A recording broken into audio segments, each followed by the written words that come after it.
There is a photo that is just over 20 years old that continues to show up again and again. The photo is a skinny kid wearing baggy gray mesh shorts, standing shirtless with a sign next to him. The sign in black marker reads QB number 1. The number 1 only on the sign because the kid's last name, Brady, was alphabetically first in the list of quarterback prospects participating in the year 2000 NFL Combine. Under the words QB number 1 and his name, Brady, in college, Michigan, were the numbers 60'43", which was his height, and 211, his weight at the time. The other numbers on the sign that were recorded from his combine workout were less than impressive. A 24.5-inch vertical leap, a broad jump of 8.25 inch, and the ugliest of all, the famous 40-yard dash that took him 5.28 seconds, the second slowest overall at the quarterback position that year. As expected, he was the 6th round selection by the New England Patriots. The Patriots didn't necessarily need a top quarterback, as already they were comfortable in the signal caller position. They had a former number 1 overall pick from the 1993 NFL Draft in quarterback Drew Bledsoe as their starter and were content with what he was doing, or so most people thought.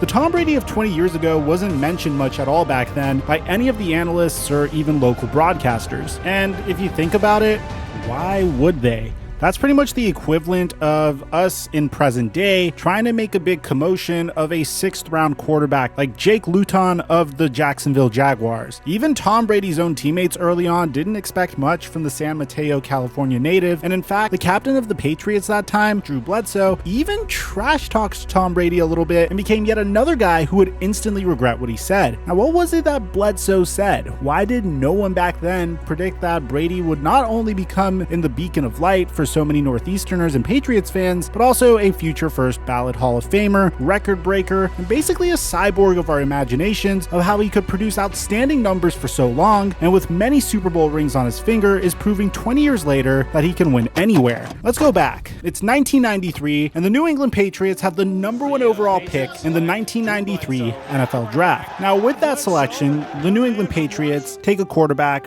from Walla, Washington by the name of Drew Bledsoe, who actually was the man predicted to be the saving grace for a dismal franchise that had not been to the playoffs in over 7 seasons and a team who had only 2 wins the previous season, hence their first overall slot. Bledsoe became a starter in his rookie year, winning 5 games for the New England Patriots. The next season, the Patriots start to become revived by Drew Bledsoe, winning 10 games and losing in the NFL wildcard playoff game. What a lot of people don't like to talk about and just neglect to mention is how freaking good Drew Bledsoe was. Going from only 2 wins in the year before Drew Bledsoe came to the team to 5 wins in his rookie season to a wild card playoff appearance in his sophomore season is a remarkable turnaround. Bledsoe was so good that he was actually named a Pro Bowl alternate, and at the same time, you started to see a little more Patriots fan gear being worn around the greater Boston area to accompany the Jordans fans were already wearing. In 1995, the New England Patriots went back to losing more games than they had won. They were able to find someone to complement Drew Bledsoe as they drafted the late Terry Glenn with the 7th overall pick. In 1996, Glenn was able to successfully team up with Drew Bledsoe and connect for quite a few touchdowns, which in turn, the New England Patriots advanced to the Super Bowl as Bill Parcells in his final hurrah as their head coach, as it is well known that he would be leaving to coach the New York Jets due to his beef with Robert Kraft, who recently took over control of the team. But the Patriots would end up losing in the Superdome to the Brett Favre-led Packers. Bledsoe in the Super Bowl in New Orleans that January hit 25 of 48 passes for 253 yards, had 2 touchdowns, but was also responsible for 4 interceptions. Bledsoe led the Patriots to playoffs in the next 2 seasons, 1997 and 1998, under head coach Pete Carroll, the man who essentially gifted the New England Patriots a Super Bowl by not handing it off to Marshawn Lynch on the goal line, was once the New England Patriots head coach. In 1999, Drew Bledsoe went off to a blazing 6-2 start, but started to unravel a little bit as he began throwing a lot more to the other team instead of finding his own teammates in the end zone, throwing 17 interceptions and notching only 6 touchdowns. The Patriots, with their 8-8 season in 1999, after what many would call Bledsoe's decay, missed the playoffs and needed something different to happen. The Patriots were able to hire a head coach from the Bill Parcells coaching tree in Bill Belichick, and they also drafted a quarterback. The Patriots in 2000 draft Tom Brady in the 6th round, number 199 overall, which was a compensatory pick. The Patriots personnel staff from then may tell you that Brady would rise to the top, but really, they didn't forecast that at all. Do you think Jake Luton is eventually going to take over as the Jacksonville Jaguars starting quarterback in the future? That's pretty much like the Jaguars saying that we believed in Jake Luton from the start. And virtually no one thought that the year 2000 Tom Brady would be the year 2020 Tom Brady. During that Y2K season, Brady began the preseason as the 4th string quarterback on the Patriots depth chart, and as a green rookie was only given one brief chance during the regular season, going 1 of 3 in passing with 6 yards in a late November game. The woes continued into the 21st century, as in that 2000 season, with that new head coach named Bill Belichick, Drew Bledsoe, who only threw 13 interceptions, would result in the New England Patriots finishing 5-11 on the season. However, at the beginning of that 2000 season, Drew Bledsoe said something and did something that he would instantly regret. In his E60 interview that was all about him, Bledsoe shared on what he said 20 years prior, saying, "Here's the real truth. When Tom Brady was on the practice squad his rookie year, I actually called my financial advisor about him. I was like, hey, I really like this kid. He's never going to be a starter. He's going to be one of those guys that's just going to be around forever. You'll really like the kid." We kind of just brought him in. He was over our house and we had him over for dinner probably at least every other week. I thought he was just great and still do think he's great, but nobody outside of maybe Tom himself would have ever predicted that he was going to be a starter in the league and be in the conversation as one of the greatest of all time. Drew Bledsoe had pinned Brady to be a lifetime bench warmer, and he would be wrong. By the end of the 2000 season, Tom Brady had quietly worked his way up from 4th on the depth chart to 2nd, foreshadowing his ability to make something out of nothing. However, the New England Patriots still had a lot of faith in their former first rounder of several years prior, confirming to the football world that Drew Bledsoe was their guy. Just a few months following the 2000 season, New England signed Drew Bledsoe to a 10-year, $103 million contract. If you're watching this video, you may know how that season ends up going for the New England Patriots, but for those of you guys that don't, let's get to it. It was the second game of the 2001 NFL season. The Patriots' home would change the course of NFL history. Bledsoe, after the hit, returned to take snaps for the next series, but for the final series to close out the game, things would change and they would never be the same. A young quarterback with the number 12 on his jersey entered the game. Not the veteran who was number 11 and had been the starter for so many seasons, not the man that just got a fresh 10-year, $103 million contract, but a player that was an afterthought of the New England Patriots. Tom Brady instead took the next snaps and went 5 of 10 for 46 yards to finish out the game. Bledsoe remained on the sidelines during the final quarter, injured, just not really knowing how much he was actually in danger. After the Patriots lost, trainer and team doctor quickly escorted Drew Bledsoe to an ambulance. In the E60 story, Bledsoe said that our trainer and the team doctor grabbed me after the game. They threw me in the ambulance, and my brother actually rode with me in the ambulance to Mass General Hospital. We just got on the outskirts of Boston, and I went lights out. For his brother, Adam Bledsoe, he recounted that his ride with Drew was a scary experience. He said in the E60 interview, "Did he just die?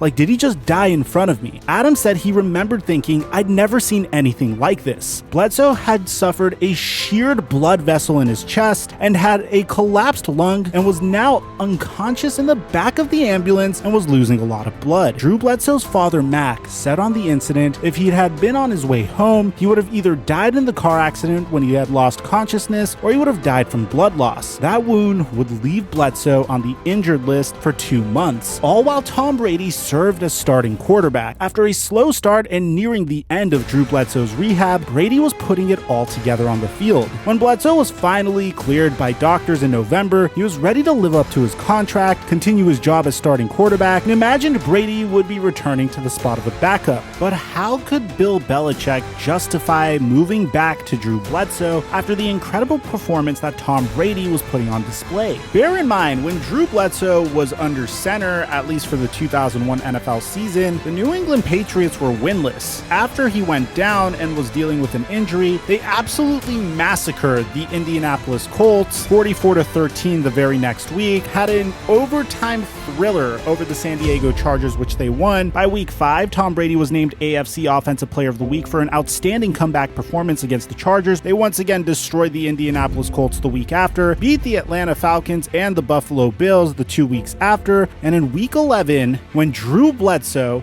was cleared to return and Bill Belichick officially told Tom Brady he was his starter, the Patriots would never lose a game again for the rest of that entire season. But come on, you gotta give your props to Drew Bledsoe. He could have taken that decision and thrown a tantrum, but he didn't. Bledsoe didn't entirely keep his feelings inside either. He first shared his concerns with Patriots owner Robert Kraft since he felt more familiar and more comfortable speaking with him than his brand new head coach Bill Belichick. Drew explained on ESPN that he had to make a big decision that November in order to reach a point of acceptance that things had changed dramatically in the depth chart and the changes weren't in his favor. Bledsoe told the host in the E60 program, "I did some soul searching and decided that the only proper way to handle it was to go back to work and be the best teammate I could. I always liked and respected Tom and I was proud of him, but at the same time it was a tough thing to deal with." Even Robert Kraft wasn't completely sold on Tom Brady instantly becoming the starting quarterback in his second season. Kraft said on Bledsoe being benched that he was heartbroken because I felt a connection and I didn't think it was fair on a human basis. Drew came to me and expressed his frustration. I went and met with Bill and Bill explained to me his thinking. I mean, I could have stepped in, especially at that time, but I trusted Bill to make the final decision as he's more capable than I am. Although emotionally it was very difficult. As we know today, Drew Bledsoe supported Brady, but his time left in a Patriot uniform would be extremely short, and if he remembered what he had just said a year prior, he probably seriously regretted when he second-guessed Tom Brady. As the Patriots marched towards the Super Bowl, they were led by a name that commentators were just becoming familiar with in Tom Brady. The Patriots would win 6 straight games at the end of the 2001 season, with Brady picking up a trick play receiving touchdown, along with notching 17 other TDs for the season. More importantly, the Patriots, led by the Cinderella story of a quarterback, were now sitting on top of the AFC East come January and in the playoffs with a first-round bye. It was an accomplishment that was long overdue. Brady and the Patriots defeated the Oakland Raiders in their first playoff game, partly thanks to the now infamous Tuck rule. But that's not to say that Drew Bledsoe didn't have a significant role in the New England Patriots Super Bowl run. In the AFC Championship game, Drew Bledsoe returned to the field in the game against the Steelers, in which Tom Brady went down with a knee injury. Bledsoe drove the Patriots from just past midfield to score an 11-yard touchdown pass to give the Patriots the lead just before the half. The Steelers came back and only behind by 4 points in the final quarter of play. Bledsoe again drove the Patriots 45 yards, which was close enough for Adam Vinatieri